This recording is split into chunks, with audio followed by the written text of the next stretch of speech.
बिस्मिल्लाहिर्रहमानिर्रहीम। अस्सलाम वालेकुम नाज़रीन, मैं अहमद फ़वाद हूँ और आप मेरा यूट्यूब चैनल देख रहे हैं। अहम ख़बरों, तज्ज़िये और तबसरे के साथ आज के व्लॉग में आपकी खिदमत में हाज़िर हुआ हूँ। नाज़रीन, दो इम्पॉर्टेंट ख़बरें आपके साथ मैंने शेयर करनी हैं और दोनों जुड़ी हैं साइफ़र मुकदमे से। और एक और बड़ा रिलीफ़ मिला है इमरान ख़ान साहब को सुप्रीम कोर्ट ऑफ पाकिस्तान से।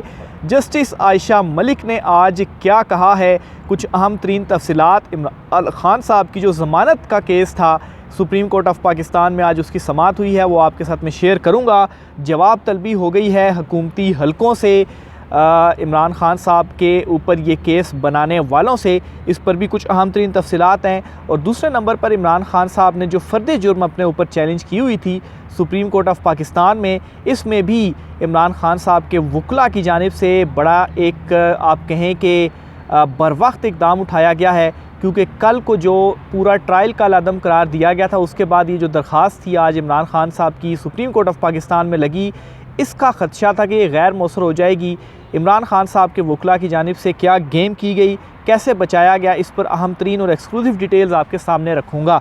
सबसे पहले तो नाज़रीन, इमरान ख़ान साहब की जो ज़मानत का मामला है, ये आपको बताऊँ कि आज की जो प्रोसीडिंग है इसमें क्या हुआ है। सबसे पहले तो जो क्रक्स है, जो कंक्लूजन है, या वन लाइनर आपको मैं देता चलूँ, फिर ओवरऑल प्रोसीडिंग आपको बताऊंगा क्योंकि उसमें कुछ डिटेल्स हैं। वन लाइनर ये है कि इमरान ख़ान साहब की जो दरख्वास्त है वो एक्सेप्ट कर ली गई है, काबिल समात करार दे दी गई है। और इसमें जो नोटिस हैं वो इशू कर दिए गए हैं। किस किस को नोटिस इशू किए गए हैं? तमाम फ़रीक़ैन को इसमें नोटिस इशू हुए हैं, यानी कि वज़ारत दाखिला वगैरह, इसके अलावा FIA वगैरह, इनको नोटिस इशू करके इनसे आइंदा समात के ऊपर जो जवाब है वो तलब कर लिया गया है कि आखिर ये जो केस है आपने बनाया, इसके ऊपर आपका जो मौक़िफ़ है वो क्या है, क्यों बनाया गया, किस तरह से बनाया गया। फिर इसके बाद इमरान ख़ान साहब के जो वकील हैं उन्होंने जो आज दलाइल दिए हैं, उड़ा कर रख दिया है इस पूरे मुकदमे को।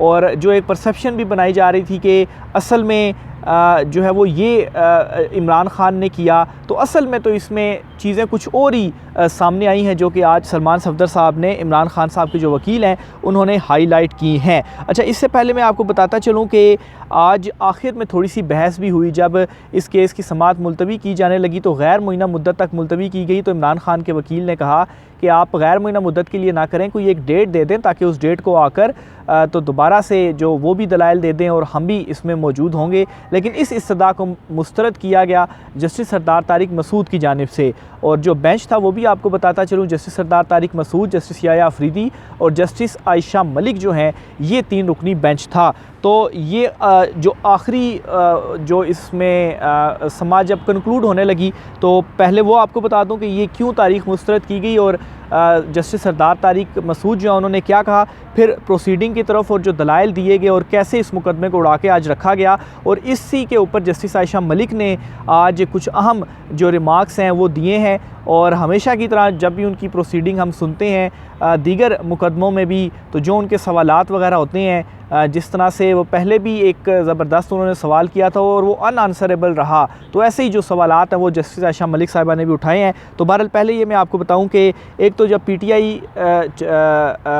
इमरान ख़ान साहब के वकील की जो तारीख़ देने की इस्तदा थी वो जब मुस्तरद हुई, तो इस पे जस्टिस सरदार तारिक मसूद जो हैं उनकी जानिब से ये कहा गया जी कि जिस तरह से आम मुकदमे चल रहे हैं उसी तरह से ये मुकदमा भी चलेगा, इस मुकदमे को आप स्पेशल मुकदमा जो है वो ना बनाएं। हालांकि हमने ये भी फिर देखा है कि कुछ मुकदमों को स्पेशल मुकदमा बनाया गया, जिस तरह से नवाज़ शरीफ के मुकदमे हैं वो ज़मानतें भी इसी तरह से हो जाती हैं और फिर अपीलें भी जो है वो 4-4 साल के बाद लग जाती हैं। तो बहरहाल ये उन्होंने कहा। फिर वो कहते हैं जी कि हम इसमें फ़रीक़ैन को नोटिस जारी करेंगे, कानूनी तौर पर हम उनको भी सुनेंगे और फिर उसके बाद हम कोई जो है वो आगे इसके ऊपर फ़ैसला देंगे। ये नहीं कि आज ही यानी कि ज़मानत का फ़ैसला हम दे दें।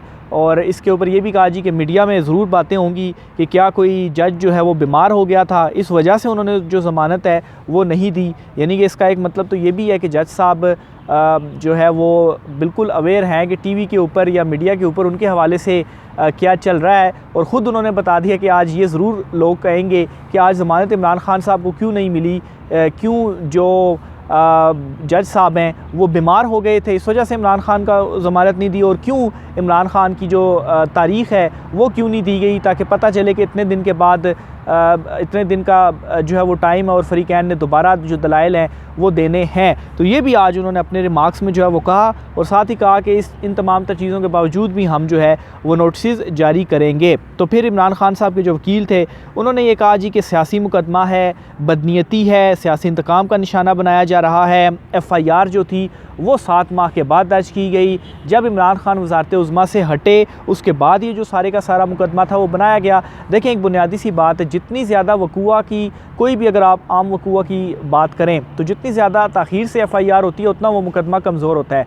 तो 7 माह के बाद FIR और वज़ारत उज़्मा से हटने के बाद मुकदमा दायर करना दो बड़े इंपॉर्टेंट और स्ट्रॉन्ग पॉइंट थे जो कि इमरान खान साहब के जो वकील हैं उन्होंने इस केस में उठाए। अच्छा, इसके अलावा आज जब केस की समाअत का आगाज़ हुआ तो जो वकील थे उन्होंने क्या दलाइल दिए वो मैं आपके सामने रखता हूँ। एक तो उन्होंने जो इंक्वायरी रिपोर्ट थी और इमरान खान साहब के ऊपर जो लगाए गए इल्ज़ामात थे वो अदालत में पढ़कर सुनाए, और इसमें सलमान सफदर साहब ने कहा जी कि इल्ज़ाम लगाया गया कि इमरान खान ने आज़म खान को साइफ़र को गलत रंग देने का कहा। इल्ज़ाम लगाया गया कि इमरान खान ने बिलवास्ता या बिला वास्ता रियासत को नुकसान पहुँचाया। इस पर जस्टिस सरदार तारिक मसूद ने सलमान सफदर साहब से पूछा कि शरीक मुल्ज़िमान के किरदार का तयन हुआ है। तो इसमें सलमान सफदर ने कहा कि देखें, इस केस में 2 शरीक मुल्ज़िमान थे, एक तो असद उमर थे और एक आज़म खान थे। असद उमर को छोड़ दिया गया और आज़म खान जो हैं उनको मुल्ज़िम से गवाह बना दिया गया, यानी कि सारे का सारा मुकदमा जो है वो इमरान खान के ऊपर ही सिर्फ बना दिया गया।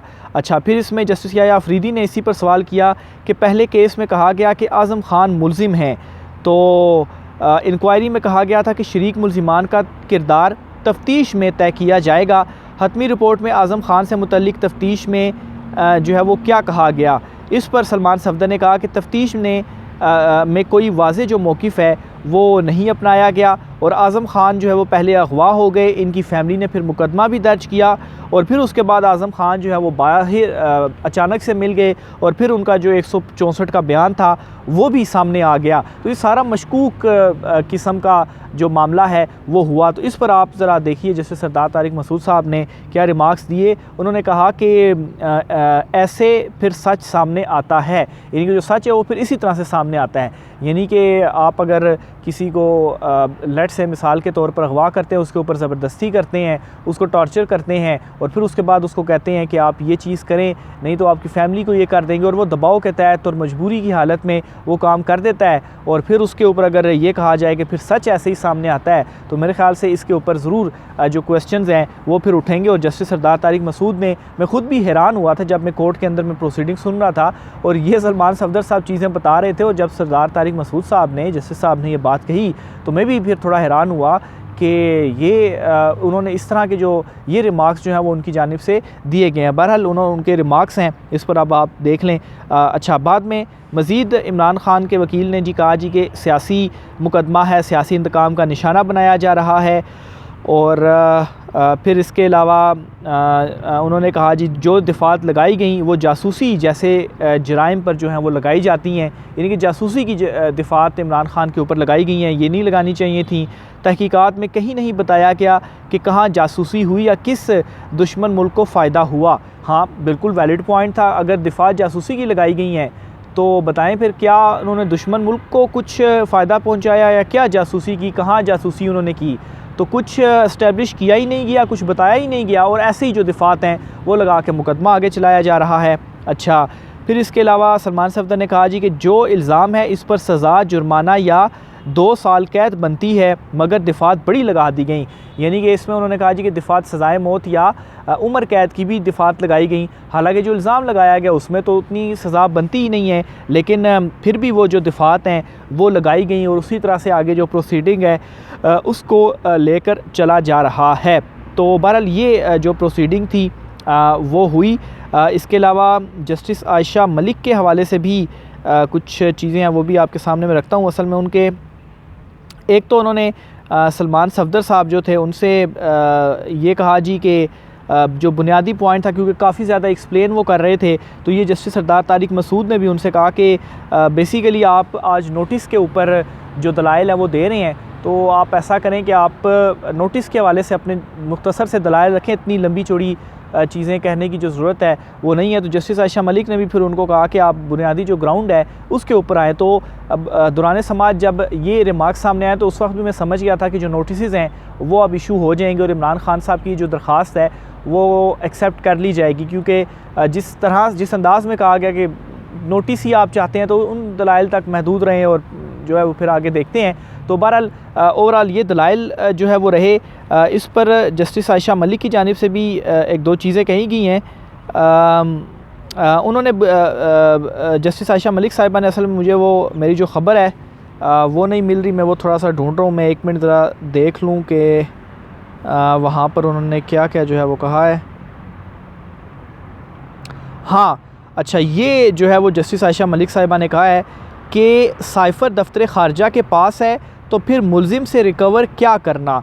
ये चूँकि जो क्वेश्चन है कि ये साइफ़र जो है वो गुम हुआ और ये वाला जो सारा मामला चल रहा था, तो इसमें ये चूँकि बताया गया कि इमरान खान के बाद भी नेशनल सिक्योरिटी की जो मीटिंग थी वो हुई, उसमें भी एक और वज़ीर आज़म थे और फिर वहाँ पर भी साइफ़र डिस्कस हुआ, वो पेश किया गया। तो फिर वो गुमशुदगी का तो मामला फिर कोई नहीं रहा, अगर गुम हुआ है तो फिर वहाँ पर बाद में किस तरह से आया। तो ये बड़ा फिर इम्पॉर्टेंट जो सवाल था उन्होंने किया कि फिर असल में मुलजिम से उन्होंने रिकवर जो है वो क्या करना है, और फिर इन्हीं सवालों की बुनियाद के ऊपर ये रेज़ हुए हैं सवाल। तो इसीलिए जो नोटिस हैं वो इशू हुए हैं कि आप ये जो तहकीकात और इल्ज़ामात और जो दिफ़ात आपने लगाई हैं और असल इल्ज़ाम क्या है और कर क्या रही हैं, इन सारी चीज़ों के ऊपर जो नोटिस है वो इशू हुआ है।